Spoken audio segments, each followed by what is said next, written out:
Another day, another basketball stories na naman ang pagkukwentuhan natin. At ngayon nga ay pag-uusapan natin ang balitang binastos nga po ni Ron Harper sa LeBron James at ang balitang last player na kukunin ng Los Angeles Lakers. Bago pa man nga po magsimula ang All-Star Game kanina ay marami muna nga po mga exciting na naganap dito. Kagaya na lang ng Rising Star Challenge na pinaglaruan ng mga batang players sa NBA at sa G League. At kabilang nga po sa mga pinag-usapan ay ang magkapatid na Dylan Harper at Ron Harper na nagkaroon ng mainit na laro at match-up sa Rising Star Challenge noong nakarang araw. Pero isa nga po sa mga dahilan bakit nag-trending ang pangalang Harper ngayon sa social media ay dahil sa ginawa ng kanilang ama at ang Hall of Famer na si Ron Harper sa naging interview nito sa harap ng media. Ayon nga po sa naging pahayag nito, matapang nga po nitong sinabi na hindi rin naman nga po niya kokontrolin ang kanyang mga anak sa mga gusto nga po nilang gawin dahil hindi rin naman nga po siya si Lebron.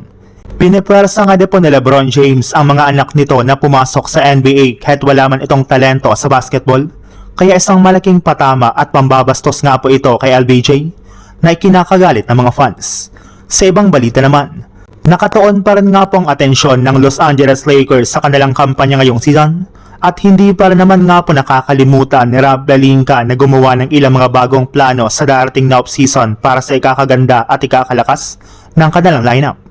Pinaghahandaan na rin naman nga po nila ang kanilang ibibigay na bagong kontrata kina LeBron James at Austin Reeves para lamang manatili ito sa kanilang kupunan. Bukod rin nga po dyan, since nga po o-offera na lamang nila si LeBron ng mas mababang kontrata, ay magkakaroon nga po sila ng mas malaking cap space na kanilang magagamit para makapag-sign ulit ng malaking pangalan. At kabilang nga po sa mga tinatarget nila ditong kunin ay either si DeMar DeRozan o di kaya si Klay Thompson na inaasahang magiging available sa darating na off-season. Silang dalawa nga po ang mga malalaking pangalan na gustong maglaro sa Lakers next off-season na pwede lang kunin ni Rob Pelinka gamit ang kanilang makukuhang cap space.